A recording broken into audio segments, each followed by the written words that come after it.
A major challenge identified for local trade unions. A St. Philip man stabbed to death at 6 Roads. And in sports, FIFA gives Caribbean football officials a 2-day ultimatum. Prime Minister Frendel Stewart has put trade unions and political parties on their guard. Attending his first Clement Payne commemoration ceremony at Golden Square in the city, Prime Minister Stewart said both entities are under threat. Damien Best has the details.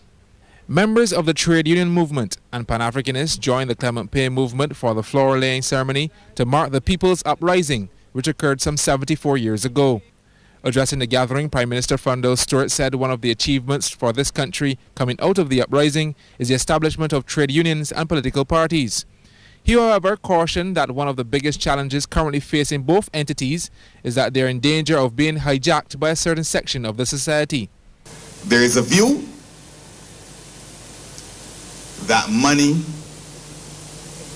rules the world, and therefore that political parties of necessity have to align themselves with those persons or try to get the adoption and the anointing of those persons who have the most money. Prime Minister also identified the uncaring attitude of some Barbadians about the history and the future of this country.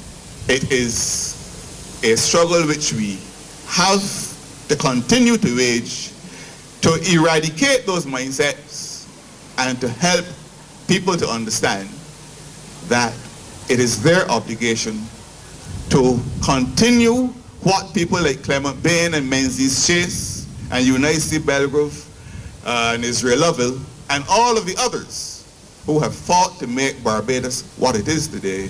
David Commission called on government to make July 26 a national holiday. July 26, 1937 July 26 must be recognized as a public holiday, not just a day of national significance. We see these men and women and what they started in 1937 as a beginning of which we are the continuation.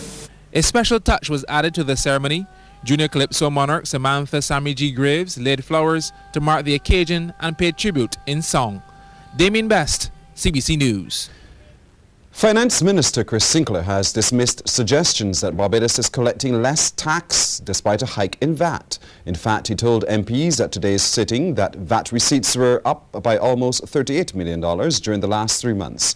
This following the hike in VAT last December from 15 to 17.5% to help shore up government's revenues. His comments came in the wake of comments by the Central Bank Governor, Dr. Delisle Worrell, that preliminary figures for April and May indicated that VAT receipts were down 2%. Mr. Sinclair was at the time leading off debate on a resolution to raise the limit on the Treasury bills to $1.75 billion. Peter Thorne reports. Hitting back hard at his critics, Mr. Sinclair stated that the Barbados economy is on the mend and is showing signs of recovery in several ways. He told the sitting, far from a decrease in VAT, the intake is up. VAT increased by 37.8 million between the 1st of April and the 30th of June, rather than a decline. Excise duties recorded 41.0 million, an increase of $12.7 million from the actual outturn for 2010. International trade, this is duties on imports, increased by 11.9 million or 11.9% or 5.1 million to an amount of 47.9 million Barbados dollars. Mr. Sinclair, who was in a fiery mood, also says taxes on goods and services have increased by 16.4% to just over $300 million. And he says revenues are on the increase as well as taxes on incomes and profits.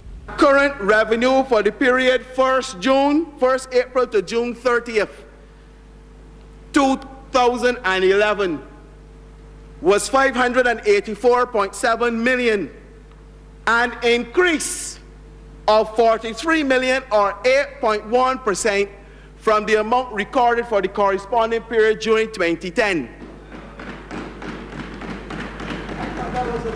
That was supposed to be the collapse.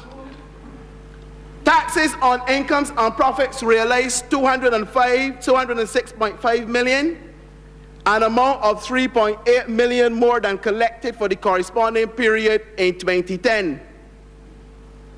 Corporation taxes declined by 1.6 million for the period under review. The finance minister has also suggested that the economy is going in the right direction, with the deficit coming down and revenues increasing as government sticks to its pledge to keep Barbadians employed. Our strategy for this particular recession is in fact working, continues to show a level of recovery that we are not satisfied with, but in the circumstances we can be justifiably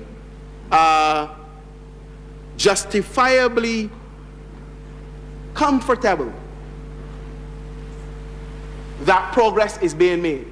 The finance minister says government's expenditure is down by $32.7 million to just over $647 million, whilst wages and salaries were down slightly in the period under review to just under $195 million. The finance minister also says government's capital expenditure is down to $19 million from $21 million. Peter Thorne, CBC News. Opposition Christchurch West MP Dr. William Duguid wants to know why government has so suddenly changed how it operates by increasing the amount it issues in Treasury bills. He says this plan was not outlined in the recent estimates. Dr. Duguid feels the move towards issuing more Treasury notes rather than the usual debentures means the banking sector has lost confidence in the government. If the banking sector wasn't accustomed to buying debentures, they would not have issued a $100 million debenture.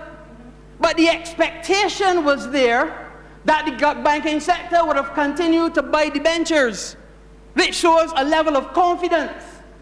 But what happened is with the downgrade that Barbados got, and with the reduction in the level of confidence in the Democratic Labour Party, the banking sector has sent a clear signal: we don't have confidence in the Democratic Labour Party, we don't have confidence in what you're doing, so we are not buying into any long-term debentures anymore. And with just 3 days to go before the Pick of the Crop finals at Kensington Oval, Finance Minister Chris Sinclair is wishing Ronnie, the announcer Clark, the best. This as he responded to the lyrics of one of Mr. Clark's songs, The Chris Sinclair Plan. I believe that Ronnie, more than any other Calypsonian in Barbados, has the credibility and right to sing about me. Because as a member of management of VOB, he understands cutting. He cut the gospel station by 3/4 and cut the #1 station, according to them, in half. He cut VOB in half. So he knows as much about cutting as me and has all right to sing about cutting.